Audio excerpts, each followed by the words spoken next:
क्या आप जानते हैं कि इमाम अबू हनीफा ने इमाम जाफर सदिक अलैहिस्सलाम से ये क्यों कहा कि ऐ रसूल के बेटे आपने शिरक किया है? क्या आप जानते हैं कि इमाम जाफर सदिक अलैहिस्सलाम ने कुरान से ऐसे दलाइल दिए कि इमाम अबू हनीफा सकते में आ गए? क्या आप जानते हैं कि इस्लाम में ऐसे अकायद की बुनियाद किसने रखी? सारे हकायक जानिए आज की इस वीडियो में, जुड़े रहिए आज की इस वीडियो के साथ। औज़ु बिल्लाहि मिनश शैतानिर रजीम, बिस्मिल्लाहिर रहमानिर रहीम। मुअज़्ज़िज़ सामीन व नाज़रीन, अस्सलामु अलैकुम। मेरे मुअज़्ज़िज़ सामीन व नाज़रीन, जैसा कि आप जानते हैं कि आज मौज़ू गुफ्तगू इमाम जाफर सदिक अलैहिस्सलाम और इमाम अबू हनीफा के दरमियान एक मुकालमा है।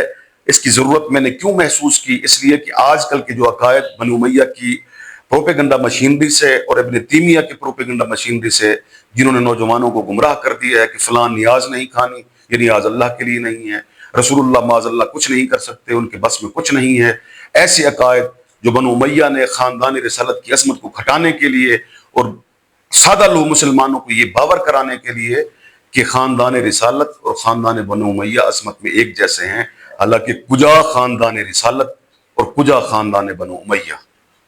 मेरे मुअज़्ज़िज़ सामीन, ख़ानदान रिसालत जिनकी पाकीज़गी, जिनकी तहारत की कसम खुद परवरदिगार आलम ने खाई है, और ख़ानदान बनु उमैया जिसने सारी ज़िंदगी इस्लाम के साथ दुश्मनी की, जिसने सारी ज़िंदगी इस्लाम के साथ जंगें लड़ी। तो मेरे मुअज़्ज़िज़ सामीन, मेरी मुअज़्ज़िज़ बहनों, गुजारिश करूँगा कि वीडियो को आखिर तक देखिएगा।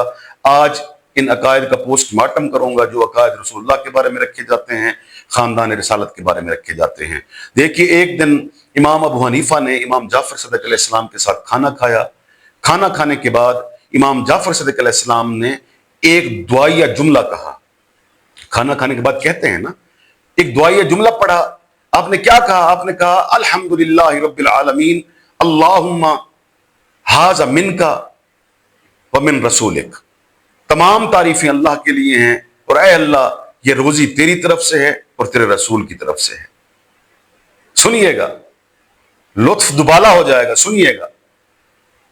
ये रोजी तेरी तरफ से है और तेरे रसूल की तरफ से है। ये जुमला सुनना था कि एक मर्तबा इमाम अबू हनीफा सकते में आ गए और कहा, यब्ना रसूलल्लाह, आपने तो शिरक कर दिया, आपने तो शिरक कर दिया। इमाम परेशान हो गए। इमाम ने फरमाया, अबू हनीफा कौन सा शिरक, कैसा शिरक? इमाम अबू हनीफा ने कहा, यब्ना रसूलल्लाह, आपने रोजी की निस्बत रसूलुल्लाह से कर दी, हालांकि रिज्क तो अल्लाह देता है, रिज्क तो अल्लाह देता है। इमाम मुस्कुराए, इमाम उसके भोलेपन में मुस्कुराए।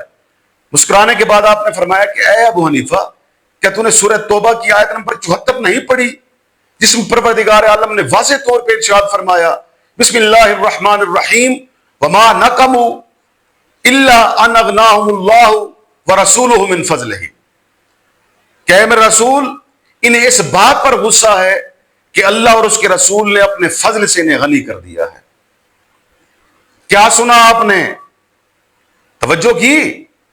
सूरह तौबा के अंदर परवरदिगार आलम ने इरशाद फरमाया कि मेरा रसूल, ये तुझसे इस बात पर गुस्सा है कि अल्लाह और उसके रसूल ने अपने फजल से इन्हें गनी कर दिया है।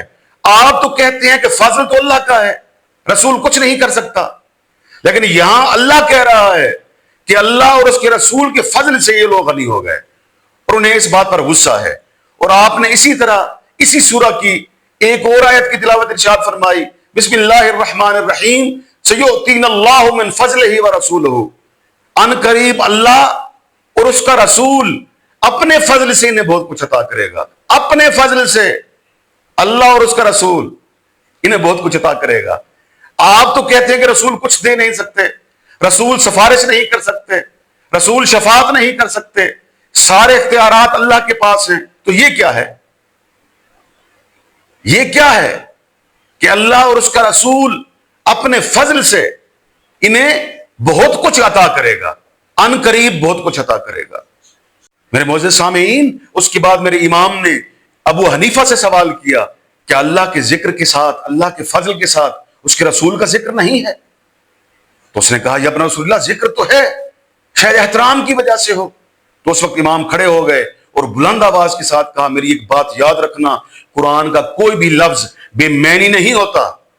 अगर ये महज एहतराम होता तो अल्लाह सिर्फ अपना जिक्र करता, लेकिन उसने व रसूलहू कहकर यह ऐलान कर दिया कि मेरा रसूल अल्लाह के फजल का दरवाजा है कि जिनके हाथ से अल्लाह के बंदों को अल्लाह का फजल पहुंचता है। तो मेरे मोअज़्ज़िज़ सामीईन, उसके बाद इमाम अबू हनीफा ने एक और सवाल कर दिया कि यबना रसूलल्लाह, क्या फजल की असल मलकियत अल्लाह के पास नहीं है? तो मेरे इमाम ने बड़े खूबसूरत जुमला कहा। मेरे इमाम ने फरमाया, बेशक फजल की असल मलकियत जो है वो अल्लाह के पास है, लेकिन फजल की तकसीम मेरे रसूल के हाथ में है। क्या तूने सूरह हश्र की आयत नंबर 7 नहीं पढ़ी, जिसमें परवरदिगार आलम ने वाज़ेह तौर पर इरशाद फरमाया, बिस्मिल्लाहिर्रहमानिर्रहीम वमा अताकुमुर रसूल फखुज़ूहु। अगर फजल की तकसीम मेरे रसूल के हाथ में ना होती तो अल्लाह हरगिज़ ये ना कहता, कभी भी ना कहता कि जो कुछ मेरा रसूल दे दे वो तुम ले लो। तो मेरे मोअज़्ज़िज़ सामीईन, कुरान की ये आयत दलील है कि अल्लाह और उसका रसूल फजल तकसीम करते हैं और मेरे रसूल के हाथों से फजल तकसीम होता है। तो मेरे मोअज़्ज़िज़ सामीईन, जो कुछ मेरा रसूल तुम्हें दे दे वो ले लो। उसके बाद एक मर्तबा इमाम अबू हनीफा खड़े हुए और मेरे इमाम जाफर सदक अलैहिस्सलाम के हाथों को चूमते हुए हैरत से कहा, यब्न रसूलल्लाह, हैरत है, कुरान की ये आयत मेरी नजरों से कैसे बच गई? तो इमाम ने आखिरी जुमला इरशाद फरमाया कि ऐ नुमान, मेरी एक बात याद रखना, मेरी एक बात याद रखना, फजल अल्लाह का है, बेशक इसमें कोई शक नहीं, फजल अल्लाह का है, लेकिन उस फजल का दरवाजा मेरे रसूल की जात है, और जो मेरे रसूल को छोड़ देगा वो फजल इलाही से महरूम हो जाएगा। तो मेरे मुअज़्ज़िज़ सामीईन, देखिए, ये था वो वाकया जो मैंने आप लोगों की खिदमत में पेश किया। अगर आपको ये वाकया अच्छा लगा, ये वीडियो अच्छी लगी और आप ये चाहते हैं कि ये पैगाम दूसरों तक भी पहुंचे, तो इस वीडियो को शेयर भी करें, लाइक भी करें, कमेंट भी करें और मेरे चैनल को लाजमी सब्सक्राइब करें। वस्सलाम।